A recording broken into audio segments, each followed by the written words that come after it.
This is Umar Ahmed for IFL TV, proudly sponsored by Everlast. I'm joined by fresh in 2022, Gareth A. Davies. How was your Christmas and New Year's, Gareth? Brilliant, absolutely brilliant. It's been a long time since we've had one of our chats. I was studio bound for the last few fights of the year, events of the year, and obviously you were on the road a little bit. I thought 2021 was an incredible year for the fight world, fight industry.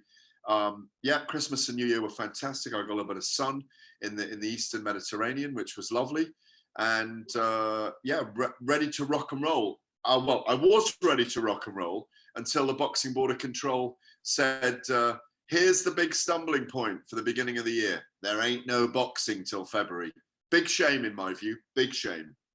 Yeah, we will come on to that in a second. Just before the year closed off, we learnt that the WBC determined their splits for Tyson Fury and Dillian Whyte, with purse bids due if a deal isn't reached by January 11th, I believe. Purse bids are due, with an 80-20 split, of course, in favour to Tyson. What was your reaction when you saw that news? Well, I think it's deeper than that. I think they haven't ruled the split themselves. They've allowed Frank Warren and Bob Arum negotiating for Tyson Fury, along with Eddie Hearn for Dillian Whyte, or the two teams at the moment, certainly. Well, obviously with Dillian Whyte's team, that they can't mandate anything at the moment other than he should be the next opponent for Tyson Fury, dependent on the agreement. The problem they've got, and I spoke, he didn't really give me an on-the-record view on it, but I spoke behind the scenes with both Frank Warren and Bob Arum and Mauricio Sulaiman, the president of the WBC, because of the outstanding court case or Court of Arbitration in Sport case that probably won't play out till March and finish till March. He's saying they can't mandate anything. They've got to leave it as an open period. There's no time scale on the negotiation. So we don't even know when it would or could go to purse bids. Wow. So they can just move on. No, that case has to be finished first, because they need to know what's happening within the legal jurisdiction. So they're bound by that legal case, or certainly that's their viewpoint on it. It's a complex issue. In my view, the Whyte team could have wiped the slate with the arbitration and just said, right, we move on, mandate it, give us a time period. There wasn't, if you remember, there was no time period given. And that's what Frank Warren's saying as well. You speak to Frank regularly, as I do, and he said they haven't put any time limit on it because of that arbitration case. It's not that Fury doesn't want to fight Whyte. They're playing hardball. Like, do you remember gobstoppers? You ever had a gobstopper? When I was a kid, they had gobstoppers, and they were these little sweets, and you sucked these sweets, and they never got any softer. And in the end, you had to spit them out. The sugar came off, but it was still hard. And they are playing hardball with that 80-20 because they believe Tyson Fury holds all the cards. Dillian Whyte's in a very difficult position, in my view, because he has been held off for too long. He was the interim, he was the mandatory, lost the mandatory, he got it back. He's in a very difficult position. So I think they're going to go somewhere else. It wouldn't surprise me to see, I don't know, Luis Ortiz step in there with Tyson Fury, or someone that we all go, oh. And it wouldn't surprise me to see Fury go to America to fight now either. Yeah. It wouldn't surprise me to see him fight Helenius in Manchester.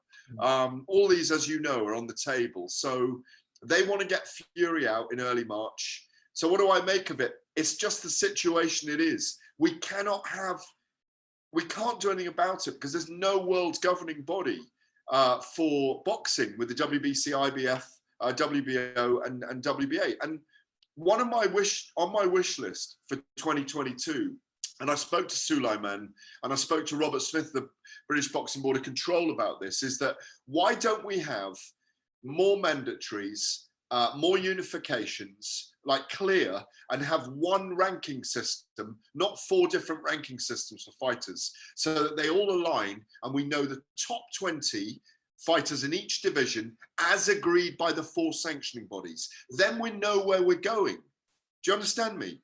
Do you understand where I'm coming from? So that if we can get that in place, That is as good as we can get at the moment for a world governing body for the sport. Also, they did meet all the heads. Paco Valcarcel of the WBO. Do you know this? Yeah, I saw the picture. Yeah.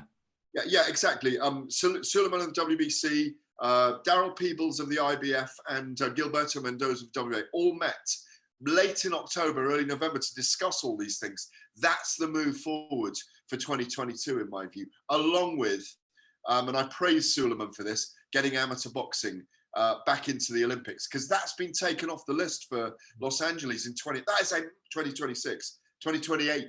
That's a massive blow for boxing, massive. So they need to sort that out. I'm digressing, but yeah, it's a mess. We start the year with a heavyweight division in a mess. Not just the fact that Fury and White isn't happening and signed. Not only the fact that Usyk and Joshua isn't signed yet, Umar, and there's a date or anything, or a venue or a country. The WBA ranking system is in tatters, frankly, in my view. Manuel Char removed his champion recess, didn't have a P1 entertainment certificate license to go to America to fight. He's gone. Who's Trevor Bryan going to fight now? Daniel Dubois is the number one. And you've got Michael Hunter, I think Joshua and Wilder are 6 and 7 in their rankings. It's just a mess right now. We need to get these big fights signed in the heavyweight division. And White and Fury not happening gets in the way of all of it, frankly. Because we all want to see, well, we don't all want to see, but how much do we want to see Fury and Joshua step in the ring? Or Fury and Usyk, if Joshua can't get through Usyk a second time. It's a real quagmire right now. There's a lot of mud around. And then with as you mentioned at the top of our chat, the Boxing Board of Control not having any fights this year in the first 4 weeks. It's a real shame for boxing fans from this country, certainly. All right, just to address this Fury White situation. So pre-Christmas, just a few days before Christmas Eve, Frank Warren and Bob Arum told myself that it's essentially Helenius in Manchester or Ruiz in Vegas, due to this arbitration case that's going on with Dillian Whyte, which was the hearing set to be in March. Then, of course, a couple of days before New Year's Eve, this report came out from Chris McKenna, where I referenced it earlier about January 11th purse bids and the 80-20 split had been determined. So where did that come from? Because I think boxing fans think that arbitration case is not going to happen in March anymore because we've got a purse bid date due on January 11th. So what's the situation there? Well, I mean, if there is the case, that is the case. But my understanding so far, and I've literally come back today from holiday. Yeah, I've been off till now. I will look that up. If that's the case, that's brilliant news. If it's January the 11th, they do go to purse bids. But that's what they're playing with the hardball, aren't they? 80-20. They're not going to shift on it. Dillian Whyte isn't going to get a 55-45 split. There's no way that they're going to put White and Fury has to go for them to make. Let's say Fury's commanding, $20 million a fight now, isn't he? For them to make $4 million for White, yeah. And Bob Arum, I think recalling now a story I wrote round about Christmas time, just after Christmas. It was the actual Christmas Boxing Day. I think it's something like he offered $7 million, £5 million or something. To make that happen and give Fury 20 million, that's a massive stadium fight, frankly. So they can only go somewhere like Cardiff, or they go to somewhere like Vegas, where they're going to get a lot more drop from the casinos and so on. If they do get to purse bids on January 11th, that's going to be a haranguing match because the huge coffers that Eddie Hearn has with DAZN will make that very interesting. ESPN has deep coffers.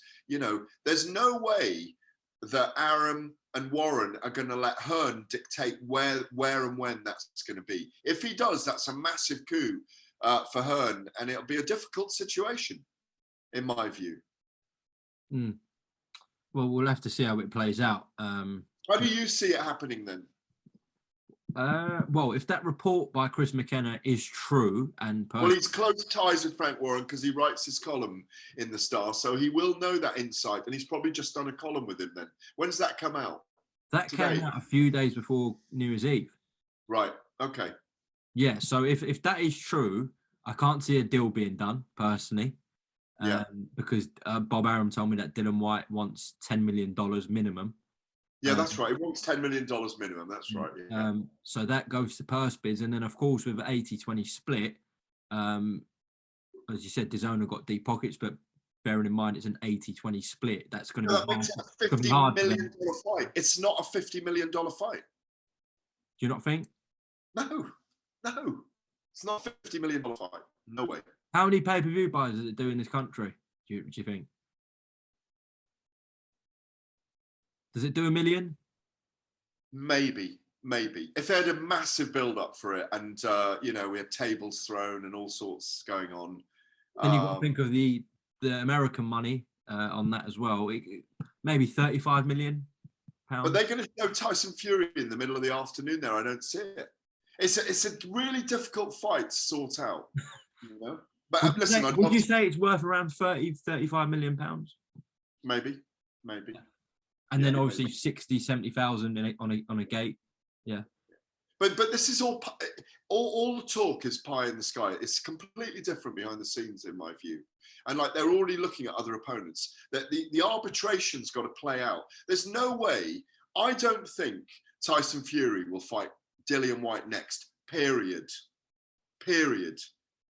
I don't, unless they drop the arbitration cases and he just works on, this is what we're going to do. I think I want to make sense here because I don't think I am completely.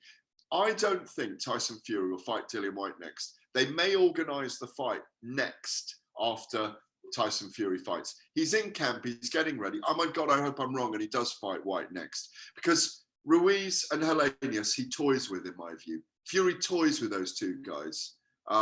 There's no way that Andy Ruiz gets to knock out Tyson Fury with his fast hands. I think Fury wins that just with his jab, frankly, and he probably knocks Ruiz out early. And I think the Helenius fight, Helenius is 2 levels below Fury in my view. And again, he's a very big man, but he's just right for Fury. He's just right. He's slow.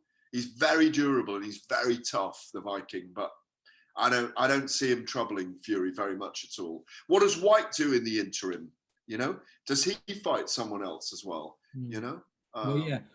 Even though that article came out and it said 11th of January, purse bids are due, you're right. It never said an arbitrator has ruled or determined those splits, and we know they were an arbitration. So there's nothing to say an arbitrator said those have got to be the splits.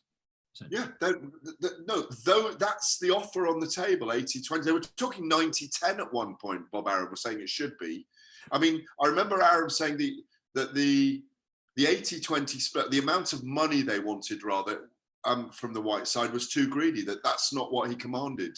These bloody negotiations at this very, very money-heavy top of the heavyweight division. It's always been like this, and it takes ages for it to sort out. That's why it was so disappointing last year. We waited 6 months. I know we got a brilliant fight with Wilder and Fury, but we waited 6 months, and then that fight between Joshua and Fury just collapsed, didn't it, because of the arbitration.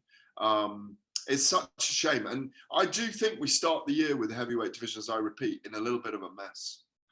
Well, you might not have any knowledge on this, but I'm going to ask it just in case you do. What is holding up an official Usyk-Joshua announcement here? Goodness knows. Have you got the bat phone call straight to Eddie Hearn right now?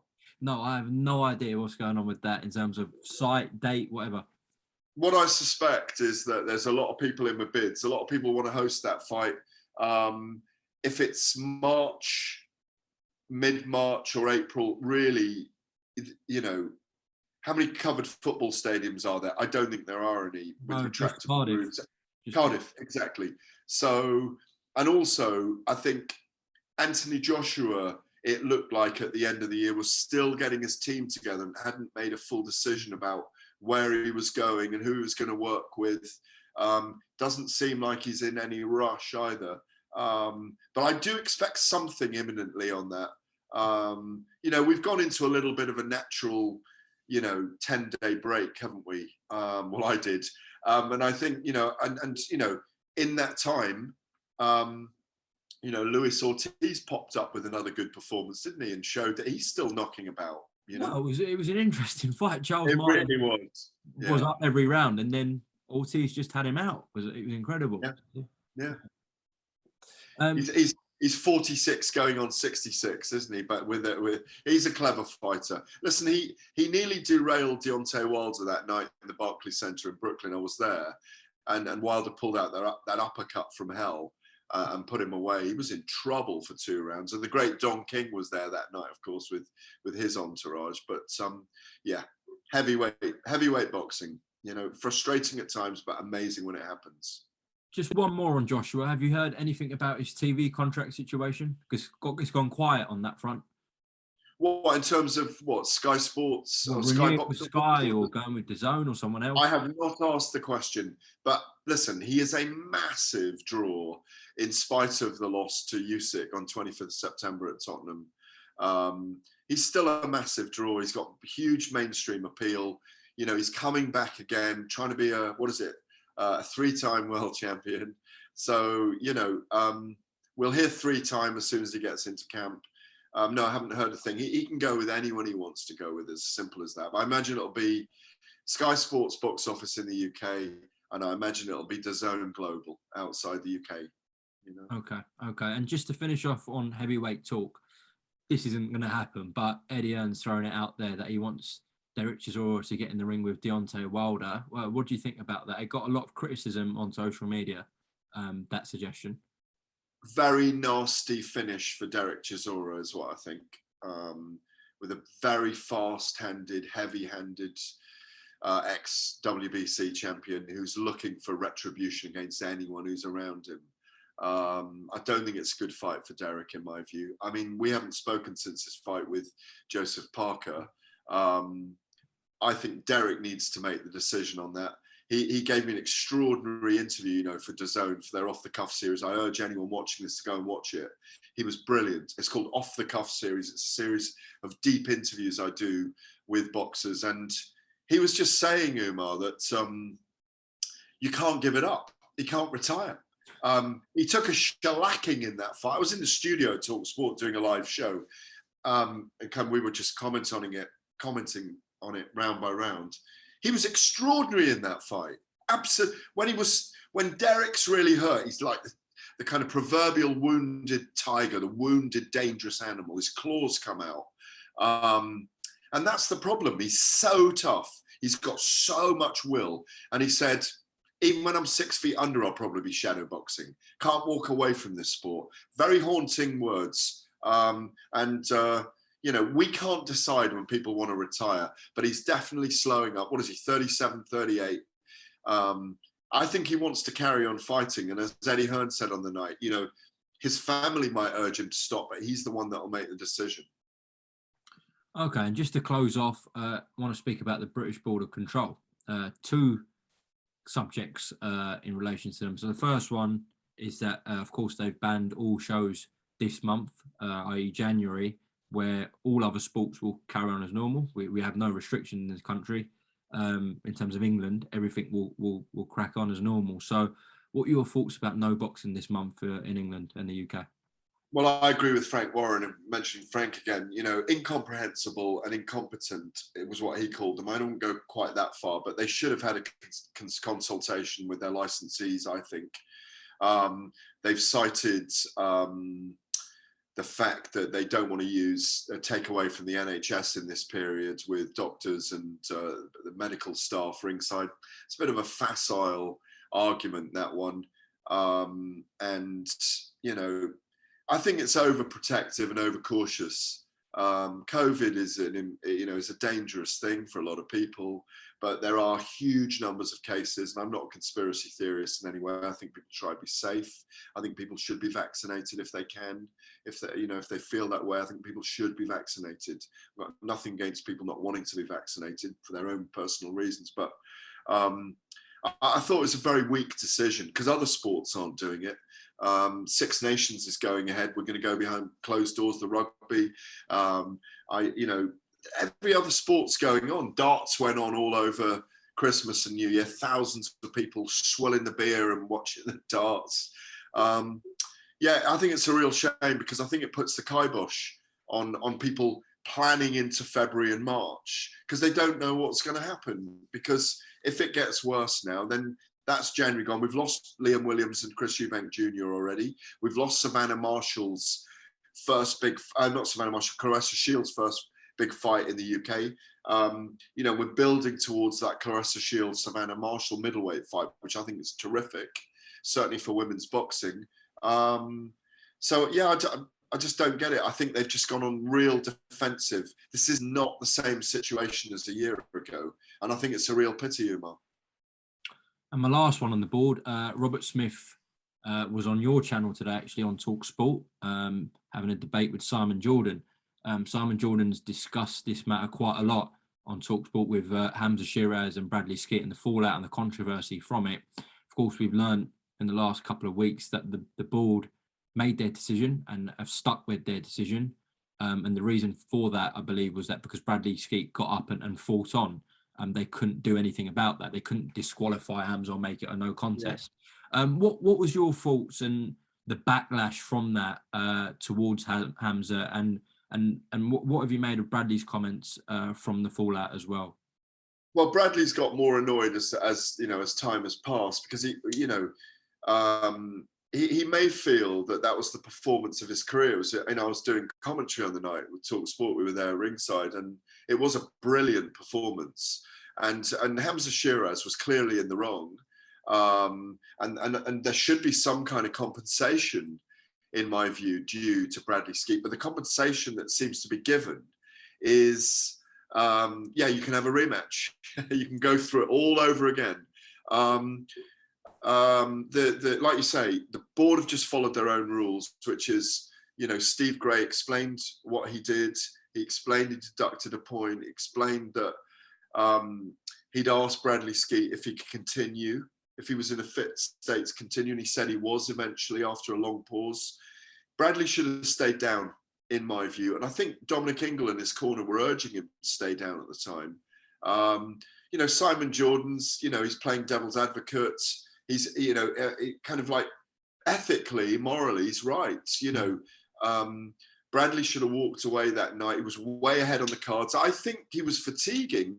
Hamza might have gone on to stop him, but it was a very, you know, it's a very fine performance by Bradley, in which he was probably 4, maybe 5 rounds up at the time. It was a brilliant performance. So the right thing hasn't happened for the right guy. So I get Simon Jordan's point of view. You know, will we see an appeal further outside? They could go to the Court of Arbitration in Sport, for example, and say, look at this scenario. Is this right? It may change the rulings. It may change the rules. Maybe the rules need to be looked at on this. That, you know, maybe Hamza Shiraz should be fined.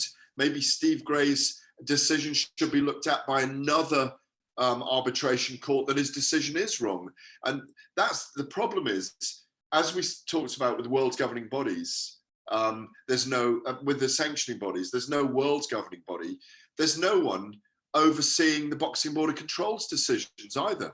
You know, I know they're recognised by Sport England as the governing body for sport in this country, but maybe it needs to be looked at by a higher authority. And there is a Court of Arbitration in Sport beyond all governing bodies for sport. That's where I'd take it. And that's what I think Simon Jordan's trying to suggest, that he'll fund that for Bradley Skeet. He'll fund his appeal. He said that to me even. I've been on a show with him recently, and Spencer Oliver and Jim White, where he said he wanted to fund Bradley because he thought there was an injustice there. I think there was an injustice. But that's the problem. A lot of the rules in the Boxing Board of Control seem to be quite arcane, quite Procrustean, and maybe they need to be changed. Okay, Gareth A. Davies, appreciate your time on IFL TV this evening, and I'm sure that's the first of many this year. Is there anything you'd like to add before we close off? I think I've said more than enough to you, Mark. Well, that will do for me. Gareth, appreciate your time, and speak soon, all right?